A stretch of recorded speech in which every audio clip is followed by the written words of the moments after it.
A fight against death and victory together. It was in Holy Week of 1999 that we received a call from my cousin Megan, shown here on the picture, from a nearby hill station. She said, please contact a good hospital. I'm bringing Andre down. He's got very high fever. Andre was her husband. We learned later that the local doctor had washed his hands of the case. He just didn't know what to do. Meg left her two small children in the care of her sister and drove down their very steep driveway, crashing the jeep into a tree. She could have died there and then. She said some angel must have been protecting me that day. Then the ambulance she hired broke down on the way. Somehow she managed to get another vehicle and brought her husband to Pune. By then, Andre could hardly breathe. His skin had become grey and he was in a coma. The doctors and nurses just shook their heads, unable to diagnose or treat him. Megan said, I just sat on the hospital steps crying and wondering how to tell our children that their dad might not make it back home. Late in the evening, one doctor realized he was suffering from tetanus, usually a fatal disease. Megan somehow managed to get the antitoxin injections and they were administered. The next day was Good Friday. Meg remembers reading The Passion of Christ, feeling the grief of Good Friday very keenly. Andre was given the sacrament of the sick. On Saturday, his color slowly came back, almost like he was returning from the dead. And on Easter Sunday, when I went to the ICU and stood next to Andre's bed, he opened his eyes and said, believe it or not, salt meat. Andre was always good for a joke, and later he said, I opened my eyes and I saw an angel. And I thought, I'm in heaven, let me get a taste of the feast. Meg was able to go to a nearby church for Mass that day. She was in tears again, but this time they were tears of joy. She said to me, this is the best Easter of my whole life. This is Meg and Andre 25 years later, and these photos were taken around the time of the story.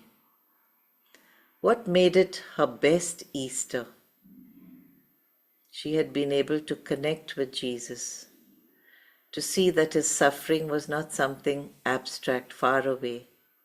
He was with her through her desperate struggle, and he had experienced it himself.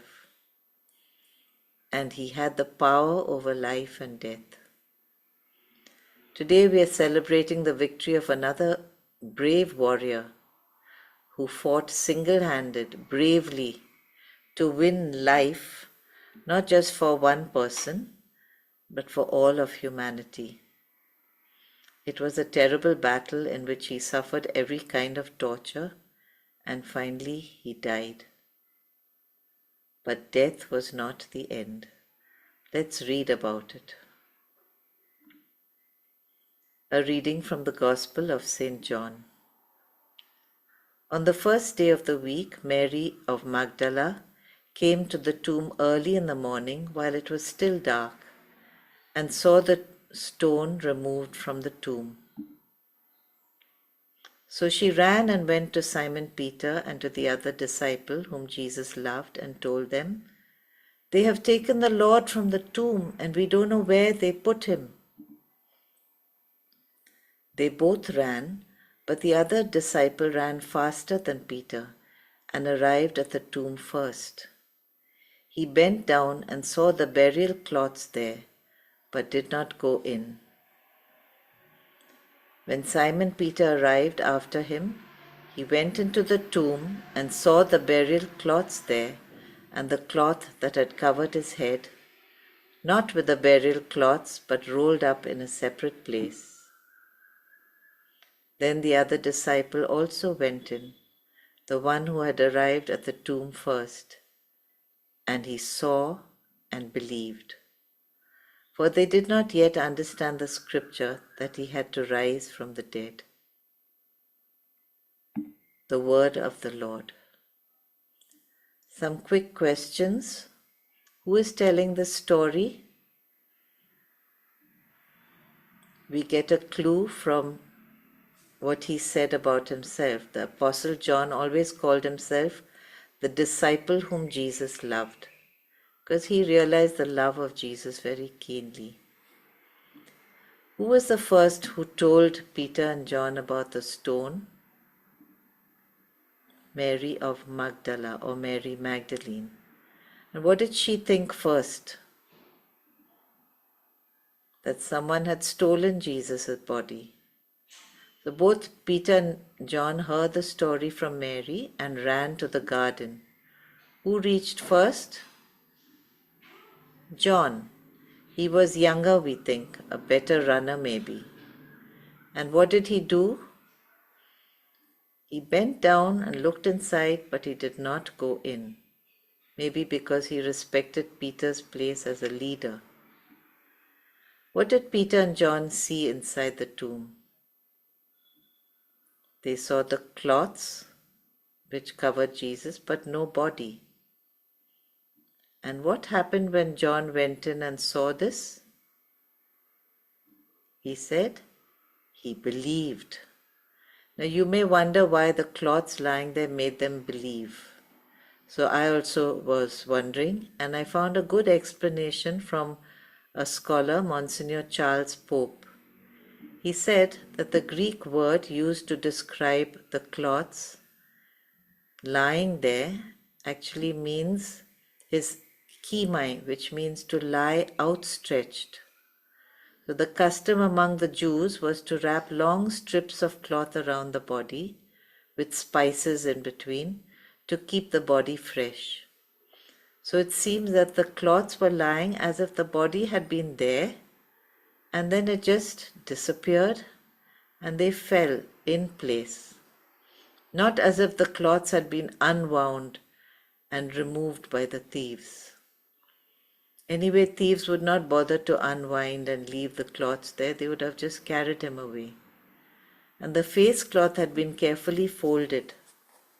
All this must have gone through the apostles' minds, and they believed. And now we come to the most important question. What do we believe because of Jesus' resurrection? What does it make us realize? You can choose any number of answers. Jesus became alive, both body and spirit. Jesus' spirit was alive, but not his body. Jesus is really God. Jesus has power over death. We too get new spiritual life. Our present bodies will not die. Our bodies will die, but we will get new bodies. Maybe you can just cancel out the wrong ones that you think are not right. So B says Jesus' spirit was alive, but not his body, and that is false. His body also became alive. F says our present bodies will not die. Of course, everyone's bodies will die. So all the rest are right. Let's look at each one separately. Jesus became alive, both body and spirit. Yes, we know that his body and spirit were united, and his body was real. He could eat. He could be touched, as he told Thomas, feel me, touch me. Jesus is really God. He has the power over death. Jesus himself said that I have the power to take up my life again. And he also said, I am the life. So this resurrection showed us this. We too get new spiritual life. When does this happen? At our baptism, we receive the new life of the Spirit. But like Jesus, if we want to live in a new way, we must also keep dying to sin and selfishness and live a life of love. So it is at our baptism that the resurrection power really works for us personally. Our bodies will die, but we will get new bodies. Is that true? Yes, when Jesus comes again, all of us will receive new glorious bodies like Jesus, and these bodies can never die. So let's be quiet now and think about all that we have heard. Today Jesus is saying to you and to me, be one with me as I struggle and suffer. Accompany me as I feel the ugly, heavy burden of sin cover me and weigh me down, as I feel alone, exposed, abandoned.